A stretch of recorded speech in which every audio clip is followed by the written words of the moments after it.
Estamos en el episodio 28 y hoy vamos a abordar lo que siempre mencionamos, y lo mencionamos al final del anterior, el tema de la deuda perpetua, que usted, Héctor, lo menciona constantemente, la deuda perpetua, la deuda perpetua. En el anterior, en el 27, habíamos hablado de la tan mentada relación deuda-PBI, que creo usted quería mencionar algo, don Héctor, que había quedado colgado, ¿puede Sí, ser? en efecto. Bueno, ante todo, gracias Santiago por la entrevista. En efecto, hoy el tema es deuda pública perpetua, pero me había quedado colgado algo, creo, sobre la explicación del famoso indicador deuda PBI y lo que quiere decir. Lo Ajá, voy a apretar sintéticamente porque me parece que no quedó desarrollado a en el ver, punto anterior. bien. La cosa es muy simple, ya le hemos explicado, el que quiera que se remonte al capítulo anterior y listo.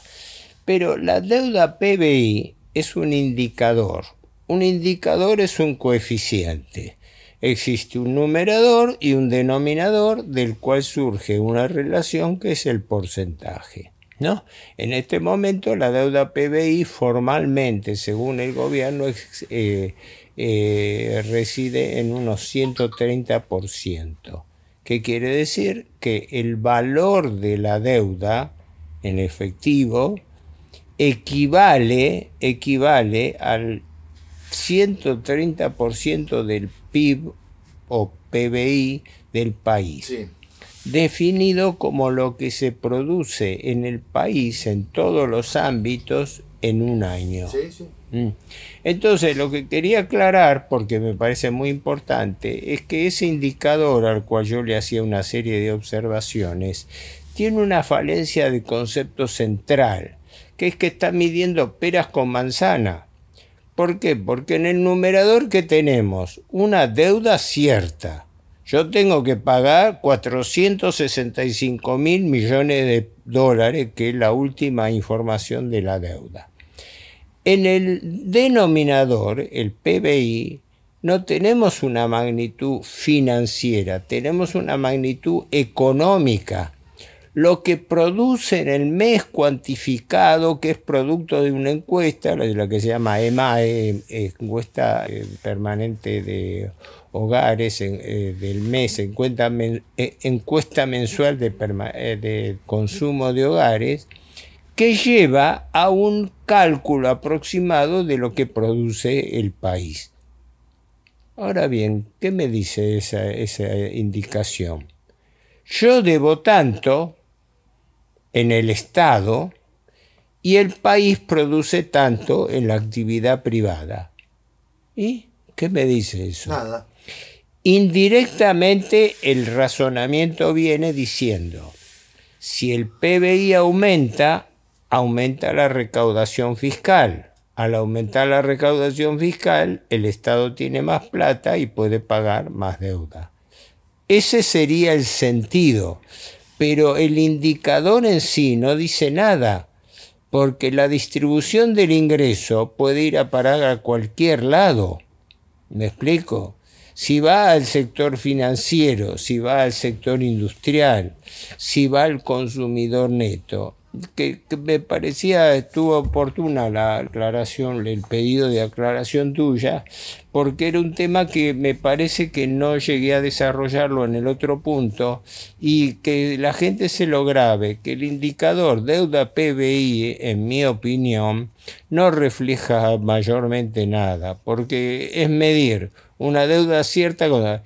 Eso viene, para hacerla breve y pasar al tema en cuestión, eso viene de un tema muy simple, de la actividad privada, porque se considera lógicamente que si una empresa debe, tiene su patrimonio, el patrimonio dado por la actividad de la empresa, y en consecuencia podría dar lugar a que eso dé lugar a embargos, se puede embargar. Por eso, además de ser equívoca, es peligrosa la relación indicador deuda PBI, porque significa que aquellos bienes que están en el denominador, que son la propiedad del Estado, activos, empresas públicas, bienes del Estado, puedan ser embargados y cuando se toma el índice deuda PBI, se quiere decir implícitamente que se ve el resultado financiero más el patrimonio del Estado que puede llegar a ser endeudado. ¿Me explico? Sí, sí, sí, sí. Ese. No me estiro más porque estaríamos media hora hablando del tema. Pero bueno, sí. pero sí, creo que quedó claro. Básicamente al seguidor nuestro o a quien sigue el curso le queda claro de que cuando le mencionan esta relación de porcentaje deuda-PBI, en realidad hay mucho, vamos a decir, de chamullo, de cuento. Queriendo a veces minimizar el impacto de la deuda. Es un tecnicismo, nada aporta. Ya es un coeficiente técnico, pero que para el hombre corriente tiene que ser explicado, como esto que vamos a hablar ahora, que es para mí importantísimo, porque yo hablo siempre de deuda perpetua. Perdón la inmodestia, pero la denominación de deuda perpetua es mía, ¿no? En el sentido que vengo... Para cerrar este tema de la relación deuda-PBI, que nosotros tengamos la misma relación deuda-PBI que Francia o que España, no significa que nosotros nos podamos comparar con esas economías, porque es como relacionar no sé, los goles a favor y los goles en contra de Cambaceres o de Arsenal con Real Madrid. Al final no tiene nada que ver. Claro, juegan en ligas distintas. No tiene que ver en cuanto a la estructura de la economía. Exacto. ¿Quién produce la economía? Exacto. Una cosa es que lo produzca la actividad agropecuaria primaria, otra cosa es que lo produzca la industria manufacturera, otra cosa es que lo produzca la industria de armamentos y así sucesivamente. Entonces, bueno, el PBI es como se llama en economía, un indicador. Claro. Un indicador es un índice, es decir, lo podés utilizar porque en algunos casos para la actividad sectorial te puede venir bien. Pero si está claro el tema, pasamos a lo de deuda perpetua. Vamos a abordar el tema claro. ¿Por qué deuda perpetua? Es claro, voy a tratar de sintetizarlo por razones de tiempo, pero creo que es simple. Yo he hecho referencia muchas veces, y lo voy a seguir haciendo hasta que me muera, de que la Argentina entró en una trampa de deuda perpetua. Entonces, ¿qué quiere decir deuda perpetua? Perpetua es permanente, infinita. Vos te vas a morir debiendo. Esa es, vos tomas una deuda perpetua que ni siquiera vas a tener que pagar vos. Y si te descuidás, si es así, con documento lo va a tener que pagar tus herederos, ¿no? Como pasa en la Argentina, que las generaciones futuras van a tener que pagar la deuda de hoy también. Entonces, ¿qué es la deuda perpetua? Es muy simple, es la deuda impagable. ¿Por qué? Porque cuando vos tenés una deuda impagable, tenés un problema elemental. Cuando llega el vencimiento de la obligación, como si vos firmás un bono, un pagaré, que es equivalente a un bono del Estado. Un bono del Estado es un pagaré del Estado, concretamente, con determinadas condiciones, pero es un pagaré.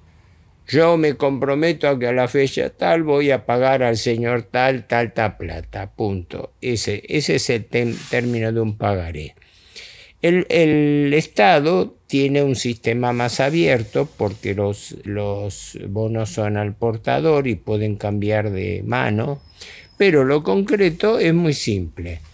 Yo, si emito una deuda sin capacidad de repago es un barbarismo. La palabra española es pago. Repago viene por el inglés, repayment, es pagar, ¿no? Se utiliza pago o repago indistintamente. El Estado emite un bono a un año. Se están emitiendo a 2 meses, a 3 meses, a 6 meses. Quiere decir que pateás para adelante, haces agua y a los 2, 3 meses vas a tener el mismo problema y vas a tener el mismo bono impagable que tenés hoy, ¿verdad? Pero el Estado vive haciendo así. Hace 50 años de de tiempo que estamos haciendo lo mismo, ¿no? Y por eso la deuda aumentó como sigue aumentando ahora. Pero el tema en cuestión es, si vos firmás una deuda impagable, ¿qué significa eso en la práctica? Que cuando llegue la fecha de vencimiento, la fecha de pago, vas a tener que juntarte con el acreedor para decirle, señor, me renueva la deuda, por favor, porque no vas a tener plata para pagarla. Es muy simple, es lo más simple que hay. Es decir, firmar una deuda impagable. Por eso existe una responsabilidad gravísima en los funcionarios del Estado que firmaron y siguen firmando deudas sin la más miserable capacidad de repago. Porque yo lo querría tomar a los funcionarios del Estado, desde el presidente Milei al ministro Caputo y al secretario de Finanzas Kirno y al presidente del Banco Central Bausili, para que se hagan personalmente responsables de la deuda que emiten, a ver si van a razonar de la misma manera, porque es muy fácil ser funcionario y firmar deuda que se va a pagar en el futuro, como hizo Macri, que recibió 45.000 millones de dólares del Fondo Monetario Internacional, la firmó alegremente y ¿quién la va a pagar? La va a pagar el próximo gobierno en el año 2021-2022. Entonces, este es el concepto de deuda perpetua, muy simple, deuda impagable.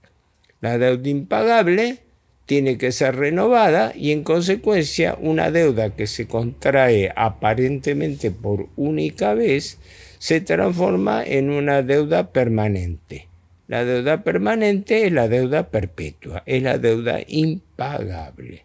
¿Está claro? Ese punto primero es importantísimo. Sí, sí.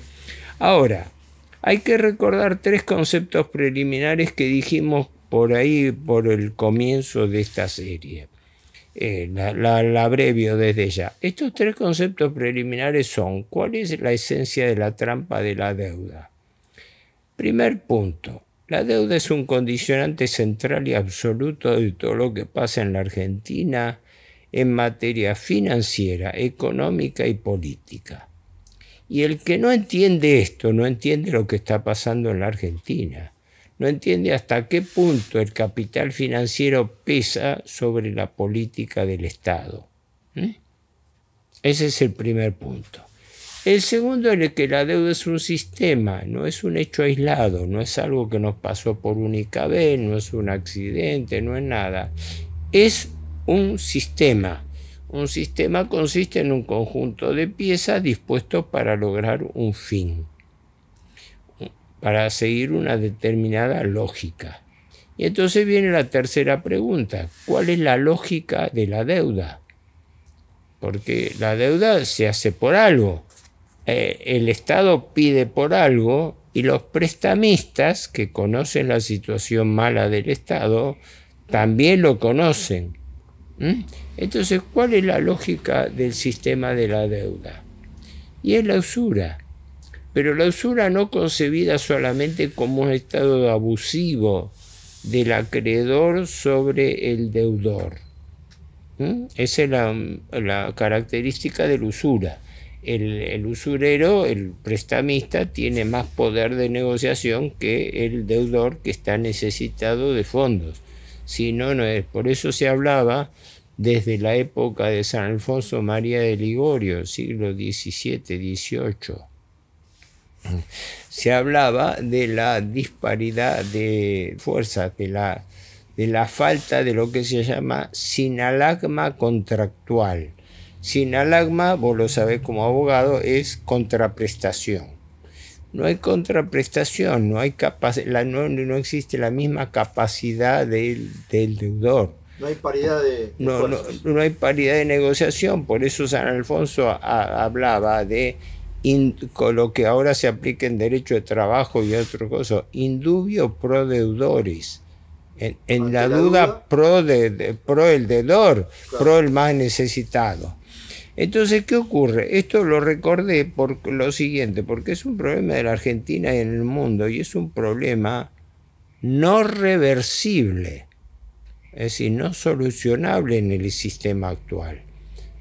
No es que sea insoluble, Insoluble no es irreversible. Irreversible es cuando vos no podés dar vuelta a la cosa dentro del mecanismo que estás metido. Insoluble es cuando no tiene solución posible. Pero esto puede tener solución si se cambian los términos de negociación. Y esto es lo que estoy tratando humildemente de pregonar hace años, hace décadas. Entonces, ¿qué ocurre? ¿Cuál es el problema del mundo actual? ¿Por qué se endeudan los países? ¿Y por qué se endeudan en forma permanente? Porque esto sería una contradicción contra el capital financiero. ¿Cómo? El capital financiero lucra de esto. Entonces, ¿cómo acepta una situación así? ¿Cómo le siguen prestando a la Argentina? ¿Cómo en lo que va del año, Milei ha aumentado la deuda en 82.000 millones de dólares? Después de haber hecho un descuento en diciembre, ¿no? Como todos los gobiernos se han lamentado de la herencia recibida y sin embargo la han aumentado. Desde el propio Martínez de Oz, que tuvo la osadía de hablar de que había recibido una deuda de 5.300 millones del gobierno anterior y la dejó en 44.000. Entonces, esta constante que se vive en la Argentina y en el mundo, lo especificó muy bien varias personas, se refirieron, pero siempre cito la anécdota de que estando en unas jornadas bancarias del año anterior a la pandemia, el entonces presidente del Banco Central de Brasil, que hoy es una persona muy conocida, Ilan Golfan, fue, como tiene doble o triple nacionalidad, fue antes presidente del Banco Central de Israel, después fue de Brasil, porque él es oriundo de Brasil, y después fue a Estados Unidos, donde fue primero funcionario del fondo y ahora es titular del BID y está tratando con la Argentina sobre préstamos a nuestro país. Y él se refirió, como otros, pero él lo puso con énfasis al empezar, dice, el mundo tiene un gran problema.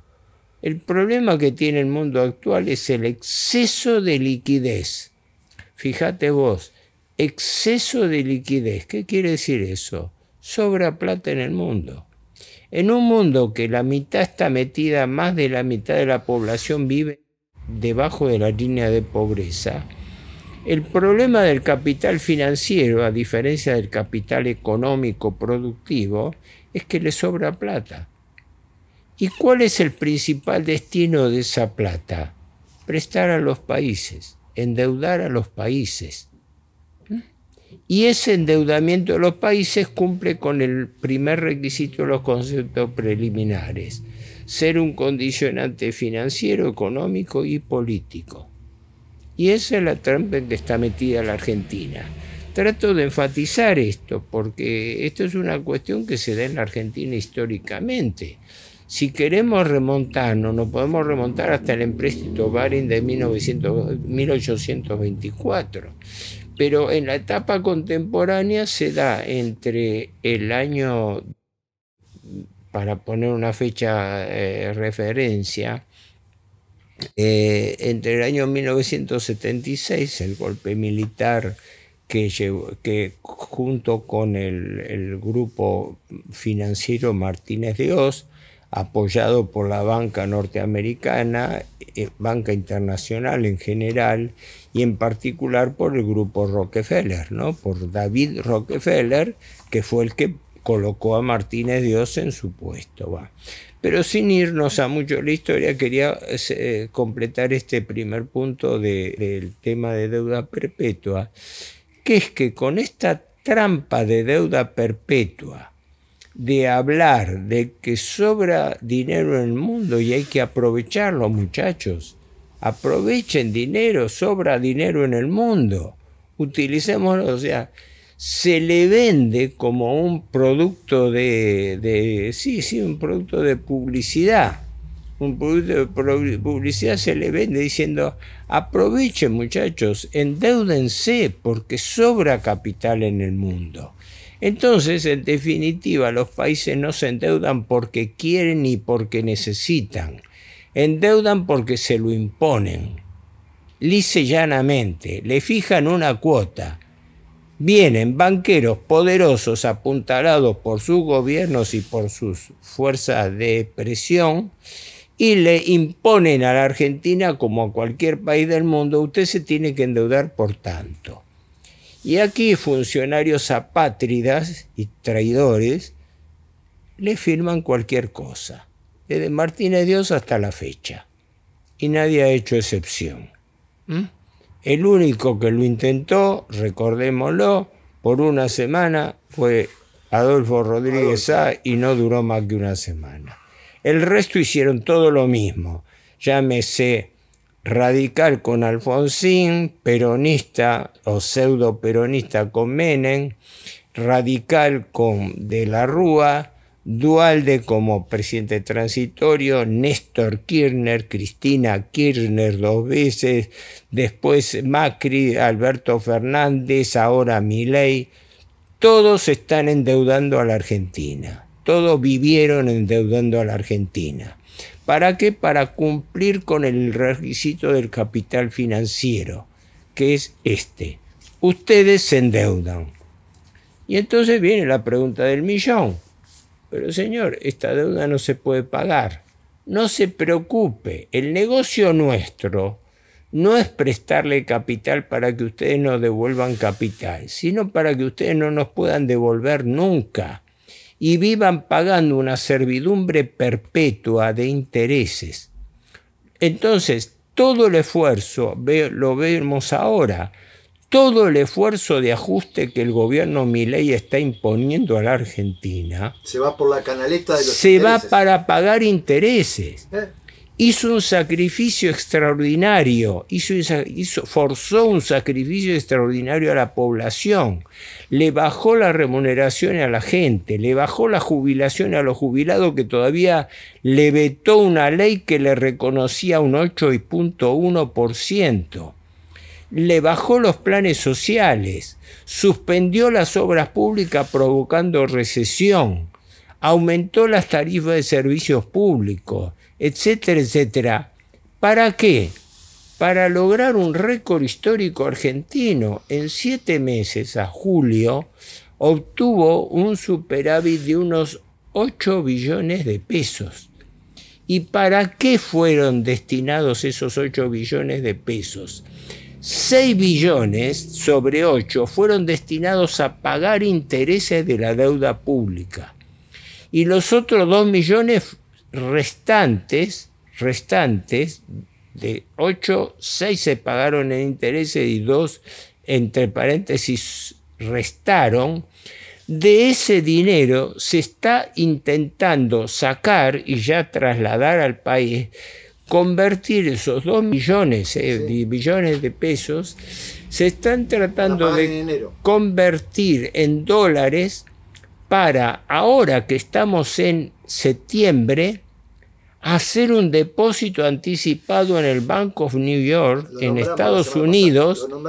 Lo nombramos para garantizarle a nuestros acreedores fondos buitre, especuladores financieros, para garantizarle que en enero le vamos a pagar sus intereses.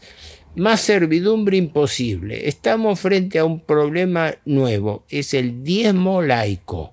Así como otrora se pagaba un diezmo a la iglesia, se pagaba un diezmo de impuestos, ahora se paga más de un diezmo al capital financiero. Esto me parece importante señalarlo. Si querés seguimos con otro tema, voy a tratar de apretarlo, dígame si... Le digo esto de la deuda perpetua como un sistema, pero que honestamente, no porque tenga una conciencia política, Adolfo Rodríguez Sá intentó tomar el toro por las astas. Creo que se chocó con el problema y con cierta inocencia política intentó poner el tema en la mesa y lo desbordó el tema. ¿Por qué nunca más volvió a plantear el tema? Creo que de manera inocente se chocó con el problema, lo planteó en esa asamblea legislativa. Y después no estuvo, digamos, porque parece que para él lo estamos rescatando a él como figura política, pero en realidad él no es un hombre que, como podemos decir que lleva un Mario Cafiero, o ciertos políticos de cierta... que se jugaron totalmente. Claro, que investigaron, que bucearon en el tema, ¿no es cierto? Sí. Creo que a diferencia de un Mario Cafiero, un Adolfo Rodríguez Sá se chocó con el tema y con alguna honestidad política lo intentó poner en el escenario y se lo llevó puesto. Sí, yo no lo traté directamente al doctor Adolfo Rodríguez Sá, valoro su comportamiento, pero nada más que eso, es decir, solamente puedo citar que fue un presidente que merece ser destacado por su actitud, punto. Después, si lo hizo, no lo hizo bien, si después abandonó la causa, es el día de hoy donde ha vuelto a insistir sobre el tema, también el hermano de él, Alberto Rodríguez Sá. Pero una cosa es decir, declarar. Hablar contra la deuda hablamos todos. Hay gente, cualquier político se llena la boca hablando de la deuda. Pero hacer, proponer o insistir o estudiar o profundizar o formar un equipo, nada. Nadie. Ningún espacio. Entonces a eso me refería. El tema es que, a ver, en algún episodio venidero tenemos que hablar del tema del default. El tema es blanquear el default, o decir, plantear la incapacidad de repago que tiene la Argentina. Sí, aunque, ojo, cuando hablemos del default hay mucho que hablar, porque empezando por aclarar qué es el default. Pero si me permitís, yo querría seguir con esto por razones de tiempo de ustedes, ¿no? En esto, primero hemos hablado de qué es la deuda perpetua. Después, de cuáles son sus características, su naturaleza, ¿no? Esto de la deuda perpetua como deuda impagable, deuda total. Hay un tercer capítulo que es muy importante, que es, si vos tomás deuda sin capacidad de repago, ¿estás transgrediendo leyes argentinas? Sí. Hay una serie de normas que la mayoría de las cuales se han dictado últimamente, en los últimos años, no para agravar, sino algunas de ellas hasta para favorecer la toma de deuda. Pero hay una ley central que es la 24.156, la llamada Ley de Administración Financiera del Estado. Tiene un título más largo, ¿no? Pero es una ley que establece cómo se endeuda el Estado. Y esta ley que endeuda el Estado, al que si querés lo vamos a ver en el próximo capítulo mejor, sí, porque quizá no dé a tiempo hacerlo, pero esta ley básicamente establece algunos puntos fundamentales. Primero y principal, toda ley del Estado, toda ley pública, tiene que ser dictada y aprobada por ley del Congreso. Lo dice el artículo 60. El artículo 60 establece taxativamente que toda ley pública, todo endeudamiento público, tiene que ser contraído por ley del Congreso, o dice también, o ley especial al efecto. O sea, el Poder Ejecutivo no se puede endeudar por su cuenta y por su voluntad, sino que tiene que tener el permiso del Congreso. No todos los gobiernos lo hicieron. Por ejemplo, el gobierno Cavallo, el megacanje 2001, lo hizo por decreto ley. El decreto creo que era 685 del año 01, ¿no? Y que fue un canje virtualmente, prácticamente delictivo, y sin embargo por la justicia argentina fueron sobreseídos todos los denunciados. Cosa importante. Eso se produjo en el año 2001, pero la ley 24.156 de Administración Financiera del Estado, en el artículo 60 establecía una ley del Congreso que lo aprobara. Es más, el artículo 61 establecía que también tenía que intervenir el Banco Central, porque con el Banco Central el Banco Central se tenía que expedir sobre la capacidad de pago del Estado en materia de divisas cuando la deuda fuese contraída en moneda extranjera o supusiese un compromiso con el exterior. Vemos que todas estas cosas no han funcionado a lo largo de la historia, porque si hubo permisos o hubo intervenciones no se cumplieron. Después se habla de lo que es deuda, no nos olvidemos, directa e indirecta. La directa es la del Estado. La indirecta es la que el gobierno asume, que a veces es relevante, por avales y garantías que da el Estado, por ejemplo, sobre empresas privadas. ¿No? Ahora que está en la palestra el tema de YPF, aunque YPF fue directamente la reestatización fue hecha por el gobierno y no por la empresa, ¿no? Pero hay una serie de empresas del Estado muy importantes que tienen grandes avales del Estado. Todas estas normas, todas estas, digamos, disposiciones se establecieron para ser cumplidas sobre la base de un artículo primero que nadie toma en cuenta. El artículo 4 de esa ley.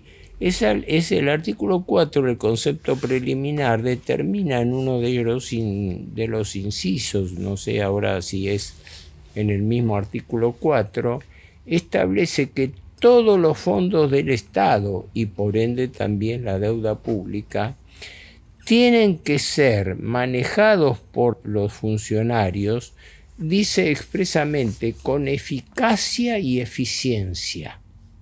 No nos olvidemos que eficacia y eficiencia no son lo mismo. La eficacia hacia las cosas, la eficiencia hacia las personas, ¿verdad? Si yo voy a tomar una sopa, la herramienta más eficaz es la cuchara. Eficaz es a la cosa. Eficiente, en cambio, es si yo lo hago mal. Ejemplo, yo tomo un atornillador o destornillador, pero yo lo uso mal, lo hago en giro contrario a las agujas del reloj, estoy usando mal la herramienta. Lo mismo pasa con la deuda. La deuda es lo mismo. La deuda y sus implicancias no dependen solamente del hecho de endeudarse o no, que ya es otra discusión que hemos tenido acerca de cuándo y por qué necesita o no endeudarse el Estado, cuando tiene el derecho de señoreaje de emitir su propia moneda. Habría, para seguir con este tema mucho más complejo desde ya, pero en materia de endeudamiento perpetuo, me parece importante dejar sentado este concepto. Existe el endeudamiento perpetuo, como en la Argentina, y la Argentina está sometida a una trampa de deuda perpetua, cuando se toma deuda sin capacidad de repago. Y esta es una regla fundamental. Esto es algo que habría que preguntarle a los gobernantes, a los dirigentes, a los candidatos, diciéndole, señor, ¿usted qué propone para salir de la trampa de la deuda? Porque la Argentina está metida en una trampa de deuda perpetua, ¿verdad? No hay ninguna duda de que estamos frente a una deuda perpetua, una deuda impagable, ¿no? Entonces, ¿qué piensa hacer usted sobre esto y cómo? Esta es una pregunta que está ausente en la clase política, es una deuda por otra parte que se ha tenido, y que esto ha repercutido en lo siguiente, en que nosotros vivimos en un permanente círculo vicioso. Tenemos una deuda impagable, la deuda impagable nos genera intereses, todo este esfuerzo es para poder arañar intereses, parte de los cuales ni siquiera se pagan, se capitalizan, se transforman en nueva deuda. Eso produce déficit fiscal. El déficit fiscal se cubre con más deuda. Bueno, Héctor. Esto hasta ahí llegué, hasta que tengan en cuenta cómo la trampa de deuda perpetua es la principal causa del endeudamiento o el mal endeudamiento público. No sé, perdón que me extendí un poco, está bien, pero Héctor, te está bien. agradezco la entrevista. No, está bien. Nos vemos la semana que viene, Héctor. Nos vemos, suerte. Adiós.